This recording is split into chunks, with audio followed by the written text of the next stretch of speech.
कोटा में शिवपुरी की रहने वाली छात्रा के किडनैप मामले में अब केंद्रीय मंत्री ज्योतिरादित्य सिंधिया ने राजस्थान के सीएम भजन लाल शर्मा को फोन पर बातचीत कर जल्द बेटी को बरामद करने के लिए कहा है। केंद्रीय नागरिक उड्डयन मंत्री ज्योतिरादित्य सिंधिया ने किडनैप हुई लड़की के पिता से भी बात की है। सिंधिया ने फोन पर कहा कि उन्होंने राजस्थान के सीएम से बात की है और उन्होंने पुलिस को जल्द ही बेटी को बरामद करने के लिए निर्देशित किए। इसके साथ ही सिंधिया ने लड़की के पिता से कहा कि वो सिर्फ उनकी बेटी नहीं है। आइए आपको सुनाते हैं ज्योतिरादित्य सिंधिया ने फोन पर क्या कुछ बातचीत की। हाँ, कैसे हो आप? मुझे बहुत दुख हुआ है। मेरे पास शब्द नहीं है अभी कहने के लिए। मैं समझ रहा हूँ आपके ऊपर क्या बीत रहा है, पर आप बिल्कुल चिंता मत करो। अपनी पत्नी का देखभाल करो और ये मेरी जिम्मेदारी है। मैंने अभी मुख्यमंत्री राजस्थान से मैंने अभी बात की है और मैंने कहा है कि हम लोगों को तहकीकात करके जल्द से जल्द हमारी बच्ची को वापस लाना है और पूरी वहां राजस्थान की पुलिस को भी उन्होंने निर्देशित कर दिया है। मेरी जिम्मेदारी है, मैं पीछे पड़ रहा हूं। आप बिल्कुल चिंता मत करो। बेटी आपकी केवल नहीं है, बेटी मेरी भी है। मध्य प्रदेश के 29 लोकसभा सीटों पर 4 चरणों में होने वाले चुनाव को लेकर राज्य निर्वाचन आयोग ने अपनी तैयारी तेज कर दी है। मध्य प्रदेश के मुख्य निर्वाचन अधिकारी अनुपम राजन ने निर्वाचन सदन में प्रेस कॉन्फ्रेंस कर लोकसभा चुनाव की तैयारियों की जानकारी दी।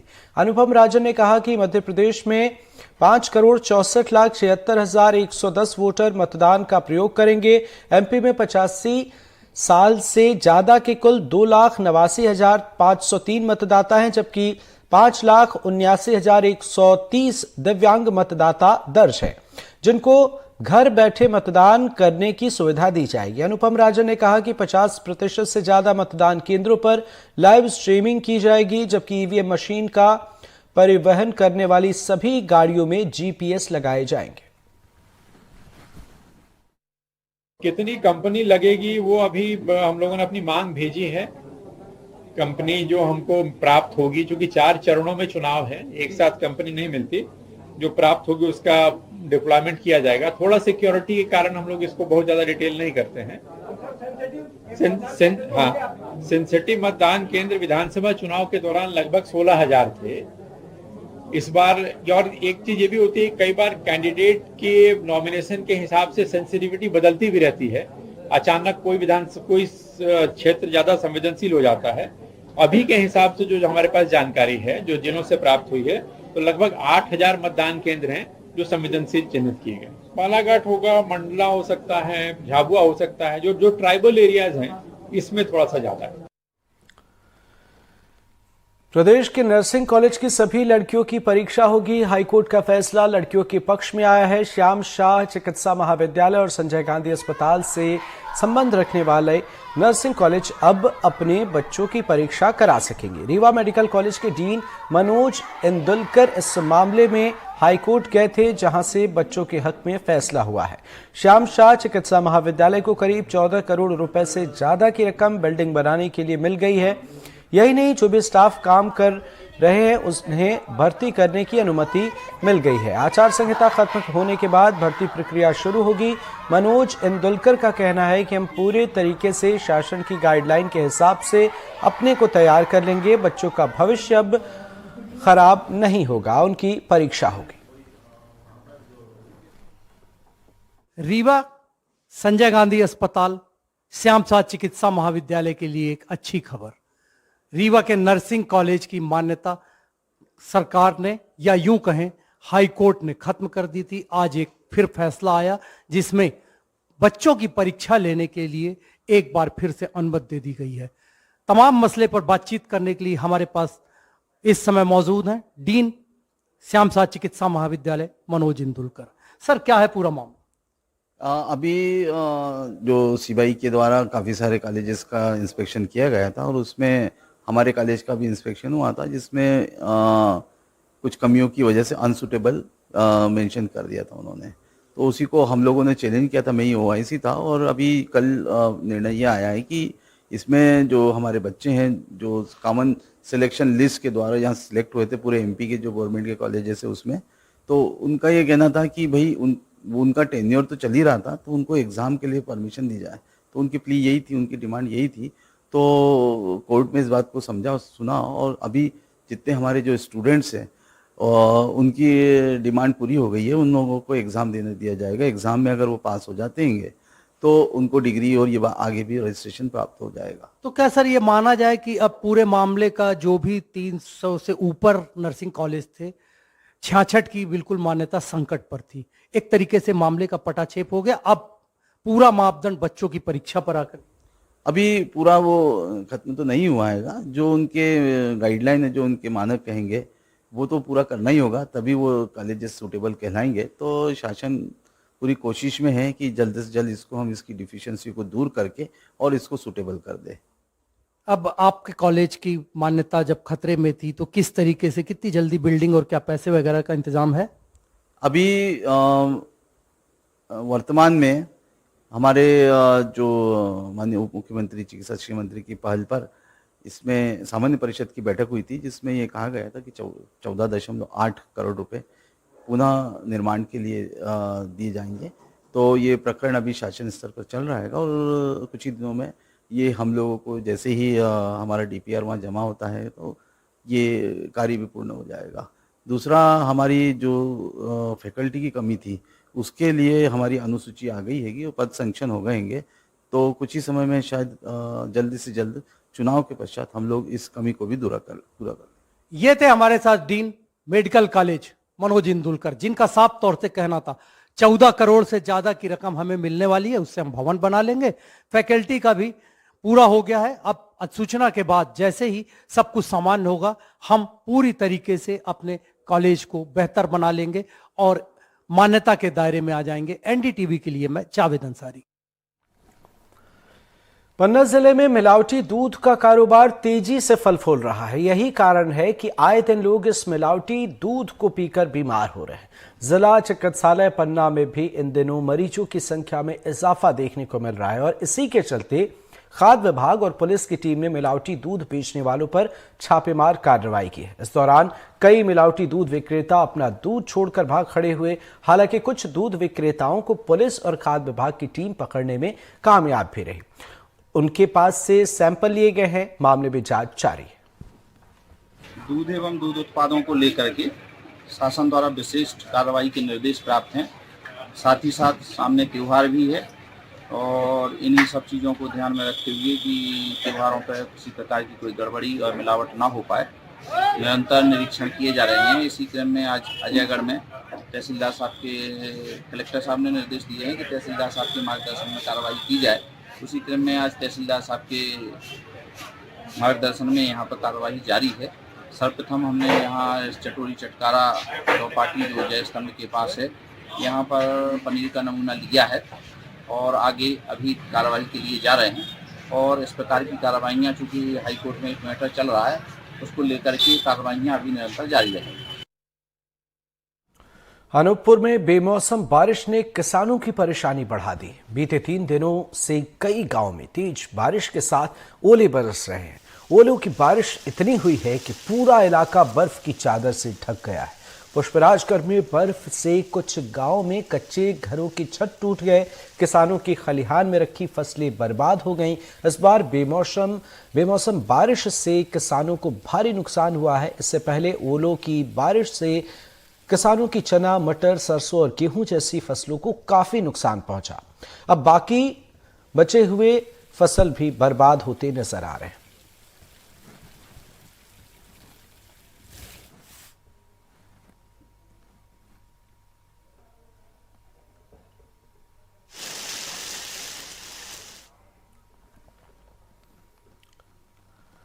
डिंडोरी में मेहदवानी विकासखंड के खमरिया राघोपुर समेत कई गांवों में तेज बारिश के साथ जमकर ओलावृष्टि हुई। सड़क और खेतों में बर्फ की सफेद चादर बिछ गई। ओलावृष्टि से खेतों में खड़ी फसल बर्बाद हो गई। डिंडोरी में कश्मीर और शिमला जैसा नजारा दिखा। जिला मुख्यालय समेत आसपास के इलाकों में 2 दिनों से रुक रुक कर तेज बारिश के साथ ओलावृष्टि हो रही है। बेमौसम बारिश से फसल बर्बाद हो रहे हैं। इससे किसानों के आगे समस्या खड़ी हो गई।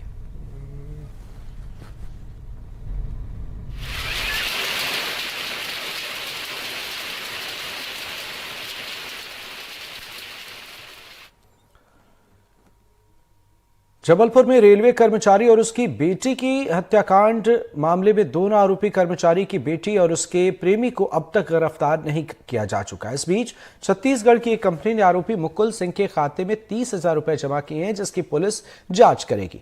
वहीं इस मामले में कहा जा रहा है कि रेलवे कर्मचारी ने मुकुल सिंह पर नाबालिग लड़की के अपहरण का आरोप लगाया था, लेकिन कोर्ट में आरोपी लड़की ने इस बात को इनकार कर दिया और कहा कि वो अपनी मर्जी से मुकुल के साथ गई है, जिसके बाद दोनों आरोपियों को बेल मिल गई थी। मुकुल कुमार सिंह की रेगुलर जमानत की अर्जी मध्य प्रदेश उच्च न्यायालय में सुनवाई हुई थी। उस केस में मैं अधिवक्ता के रूप से उसके ओर से हाजिर हुआ था। मैंने बहस की थी। उसको 376 के मुकदमे में गिरफ्तार किया गया था। आपके सामने आदेश रखा हुआ है, जिसमें उस लड़की को सफिशिएंटली मैच्योर्ड मान के और उसका किसी के द्वारा किसी कोई शिकायत नहीं करना, ये दर्शाता है कि वो लड़की अपने आप उसके साथ में गई थी और उसको सारे चीज़ों को मद्देनजर रखते हुए मध्य प्रदेश उच्च न्यायालय ने उसे जमानत पे छोड़ा था। ग्वालियर में पेट्रोल पंप मालिक के साथ मारपीट का मामला सामने आया है। मामला ग्वालियर थाना क्षेत्र के हथियापुर घास मंडी इलाके का है। पेट्रोल पंप के मालिक सुरेंद्र यादव का आरोप है कि उनके पेट्रोल पंप पर चोर डीजल और पेट्रोल चुरा कर ले जा रहे थे। बाद में उन्होंने सीसीटीवी की मदद से एक चोर को पकड़ लिया और उसे समझाकर छोड़ दिया। आरोपी समीर खान अपने साथियों के साथ बाद में आया और सुरेंद्र यादव पर उसने हमला बोला। हमले का पूरा वीडियो सीसीटीवी में कैद है। हालांकि सुरेंद्र यादव का आरोप है कि घटना के सबूत होने के बावजूद पुलिस ठोस कार्रवाई नहीं कर रही, जिसके बाद सुरेंद्र यादव ने एसपी ऑफिस पहुंचकर मदद की गुहार लगाई। घर पे आके कुछ 20-25 लोगों ने हमला बोल दिया मेरे ऊपर। डीजल चुरा रहे थे हमारी गाड़ियों में से, तो पहले भी चुरा ले जाते थे। तो हमने जाके उस दिन पकड़ लिया उनको कैमरों से। तो वो लोग कैमरों से पकड़े गए, तो फिर उनके वो वहाँ से भाग गई। फिर वहाँ से 20 से 25 लोग आए, तो उनने 11:30 बजे मेरे पे हमला कर दिया। डंडों से कट्टे की बट मारी और गोलियां चलाई और मार के मुझे गैरोस करके वहाँ से भाग गई। सर थाने में एफआईआर कराई है, कोई बड़ी एफआईआर नहीं हुई है। थाने के अंदर छोटी सी एक धाराएं लगाई गई हैं उन पे। ग्वालियर थाने का मामला है, उनके द्वारा रिपोर्ट दर्ज कराई गई है, एफआईआर दर्ज हो गई है। उनका कहना यह है कि कार्रवाई नहीं हुई। इस संबंध में थाना प्रभारी को निर्देशित किया गया है तत्काल कार्रवाई करके अवगत करा। आगर मालवा में पुलिस और महिला और बाल विकास कल्याण समिति ने मिलकर एक अभियान चलाया। इस अभियान में भीख मांग रहे बच्चों को पकड़ा गया और उनके परिजनों को बुलाया गया। इस दौरान परिजनों को समझाया गया कि बच्चों से भीख न मंगवाएं। अधिकारियों ने परिजनों को चेतावनी दी कि अगर वे ऐसा करने से बाज नहीं आए तो परिजनों से बच्चों को लेकर प्रशासन की तरफ से किए गए व्यवस्था में उन्हें रखा जाएगा। अभी हम 4-5 दिन तक लगातार ऐसा काम करेंगे। जो भी बच्चे से भीख मांग रहे हैं उनको पकड़ेंगे और इनको शुरुआत में हम वार्निंग देके छोड़ने का प्रयास करेंगे। लेकिन अगर ये नहीं रुकते हैं तो फिर इन बच्चों को इन माता पिता से लेके और जो सरकार की व्यवस्था है जिसके अंतर्गत बच्चों को रखते हैं ताकि बच्चे का अच्छे से विकास हो और वो समाज की मुख्य धारा में अच्छा जीवन जीने हेतु तैयार हो, इसका प्रयास चल रहा है। लोकसभा निर्वाचन 2024 में निर्वाचन कार्य के संचालन और सुव्यवस्थित रूप से संपन्न करवाने के लिए जिले में पेट्रोल डीजल की पर्याप्त उपलब्धता और आपूर्ति सुनिश्चित करने के लिए आदेश जारी किए गए। आदेश लोक प्रतिनिधित्व अधिनियम के तहत जारी किए गए हैं। आदेश में कहा गया है कि चुनाव प्रक्रिया पूर्ण होने तक इंदौर जिले के सभी पेट्रोल डीजल पंप संचालक अपने पंप पर डेड स्टॉक को छोड़कर वितरण योग्य पेट्रोल 2000 लीटर और डीजल 3000 लीटर रिजर्व स्टॉक में रखा जाना सुनिश्चित करेंगे। पंप संचालकों द्वारा इस संबंध में लापरवाही बरतने पर तत्काल कार्रवाई भी की जाएगी। देखिए, ये जो हमारा एसेंशियल कमोडिटी एक्ट है उसके तहत पहले से ही हम लोगों ने इस चीज को अनिवार्य कर रखा है और सभी तरीके का स्टॉक रखना और उससे जो संबंधित स्टॉक वहां का है उसको मैच करना, दोनों चीजें अनिवार्य है। समय समय पर हमारी टीम चेक करती रहती है। अगर कहीं पर इस तरीके की चीज पाई जाती है तो निश्चित रूप से वो ब्लैक मार्केटिंग की श्रेणी में आता है और उसके आधार पर कार्रवाई होगी। धार जिले की टांडा पुलिस ने कार्रवाई करते हुए 25 लाख रुपए से अधिक की बियर जब्त की है। मामले में ट्रक के ड्राइवर को गिरफ्तार किया गया है। धार जिला आदिवासी बाहुल्य क्षेत्र है। यहां होली के एक सप्ताह पहले जिले में लगने वाले साप्ताहिक हाट बाजार में यहां पर्व की तस्वीरें नजर आती हैं और इसे धूमधाम से मनाया जाता है। इस दौरान आदिवासी अंचलों में बड़ी तादाद में देसी और अंग्रेजी शराब की खपत होती है। अवैध तरीके से इन क्षेत्रों में खपाई जाती है। इसे जिला पुलिस कप्तान मनोज कुमार सिंह ने जिले के समस्त थाना और चौकी प्रभारियों को अवैध गतिविधियों पर अंकुश लगाने के निर्देश दिए, जिसके तहत टांडा पुलिस द्वारा की गई कार्रवाई में लाखों रुपए की शराब जब्त की गई। अवैध शराब की कुल 950 बियर की पेटियां हैं जो पुलिस के द्वारा जब्त की गई है और इसकी कुल कीमत जो है करीब 43 लाख रुपए है। शराब की कीमत है 25 लाख 8 हजार रुपये, तो वाहन की कीमत है 18 लाख रुपए। इस तरीके से कुल 43 लाख 8 हजार रुपये की कीमती की शराब और वाहन जब्त किया गया है। आरोपी चिकम को गिरफ्तार किया गया है। खबर मनेन्द्रगढ़ चिरमेरी भरतपुर से, जहां साचाखंड जलाशय परियोजना में नहर लाइनिंग का प्रोजेक्ट 6 साल से ठप पड़ा हुआ है, जिसके लिए संसाधन विभाग ने 8 करोड़ से ज्यादा की राशि खर्च की। इस परियोजना के लिए करीब 3 गांव के हजारों किसान सिंचाई सुविधा से वंचित हैं। उधर जल संसाधन विभाग का कहना है कि जलाशय निर्माण में हैंडवर्क का काम पूरा हुआ है, लेकिन नहर निर्माण के लिए बजट नहीं है। जैसे ही बजट मंजूर होगा वैसे ही नहर निर्माण का कार्य शुरू किया जाएगा। वहीं जलाशय के निर्माण को लेकर पूर्व महापौर डमरू रेड्डी ने विभाग पर कई आरोप लगाए। साचाखंड जलाशय 6 वर्ष से हैंडवर्क पूरी हो चुकी है। नहर की निर्माण कार्य अभी अधूरा है, जिसका प्रशासकीय स्वीकृति यानी आगे पुनर्प्रशासकीय स्वीकृति का हेतु तैयार किया गया है। डीपीआर वो शासन को भेजा गया है। स्वीकृति के पश्चात पुनः नहर का कार्य पूरा किया जाएगा। 3 गांव में 1000 किसानों को उससे पानी मिलता, कहीं न कहीं लोगों तक पानी की समस्या हो रही है। क्या कारण है कि इतना लेट होना? उसका कारण क्या है? प्रशासकीय स्वीकृति प्रदान होने के पश्चात की कार्य शुरू की है। ये शासन स्तर का कार्य है। शासन से प्राप्त होते ही ये कार्य पूरा हो जाएगा और किसानों को पानी देगा। कोरिया और मनेन्द्रगढ़ चिरमेरी भरतपुर में बिजली कंपनी के सब स्टेशन ऑपरेटरों से बड़ी उगाही का मामला सामने आया है। बिजली कंपनी के ठेकेदार के नाम पर यहां एक ठेका श्रमिक ही हर महीने ऑपरेटरों से लाखों रुपए की उगाही कर रहा था। बताया जा रहा है कि उगाही का खेल करीब 2 सालों से चल रहा था और ऑपरेटरों को काम से निकालने की धमकी दी जा रही थी, जिसके चलते वे अपनी कमाई ठेका मजदूर के हवाले कर रहे थे। वहीं मामले का खुलासा होने के बाद जब एनडीटीवी ने आरोपी ठेका मजदूर से उनका पक्ष जानना चाहा तो उसने मामले में कुछ भी कहने से इनकार कर दिया। ऐसा कोई शिकायत हमारे पास आई नहीं है। आपके माध्यम से ये पता चल रहा है और अगर ऐसा कुछ है तो कोई शिकायत प्राप्त होने पर हम जांच करेंगे और उसके विधिवत इसका निराकरण करेंगे। अच्छा, अगर जितने ऑपरेटर हैं इस शिकायत को लेकर के आते हैं तो क्या कार्रवाई होगी उन पर? बिल्कुल, अगर गलत हो रहा तो कार्रवाई होगी। क्या कार्रवाई करेंगे? भाई पैसा उनको, अगर ऐसा है पैसा अगर वो ले रहा है, किस माध्यम से ले रहे हैं, क्या है, पहले प्रूफ तो हो तभी बता पाएंगे कि क्या है। वास्तव में अगर पैसा वापस ले रहा है तो गलत है और वो किसके कहने पर ले रहा है, क्या है, क्योंकि ठेकेदार तो वो है ही नहीं। तो पहले से पूरी जानकारी हो जाए, फिर उसके बाद ही क्या कार्रवाई कर सकते हैं देखेंगे। इन दिनों विदिशा के किसान कृषि उपज मंडी की व्यवस्थाओं को लेकर अपनी नाराजगी जाहिर कर रहे हैं। किसानों का कहना है कि उन्हें गेहूं का मूल्य एमएसपी से भी कम दिया जा रहा है। किसानों ने इसके साथ ही मंडी में फैली अव्यवस्था के कारण आवाजाही में हो रही परेशानियों की बात कही। इस मामले पर मंडी समिति ने सुचारू व्यवस्थाओं का दावा किया है। साथ ही कहा है कि दाम ऊपर से तय किए गए हैं और मंडी समिति इस पर कुछ नहीं कह सकती। समस्या अब भाव की है कि जब मान लो 2300 2200 मेरी 2 ट्राली आई हैं। एक ट्राली मेरी 2300 की है, एक ट्राली 2600 की है। माँ लेके ही है, वो 2 एक ही खेती है। 2 ट्राली भर कर लाऊं, एक 2300 की, एक 2600 की है। क्या चाहते हैं आप लोग? रेट कम से कम जो माल जो किसान को है बात रेट तो मिले भाई।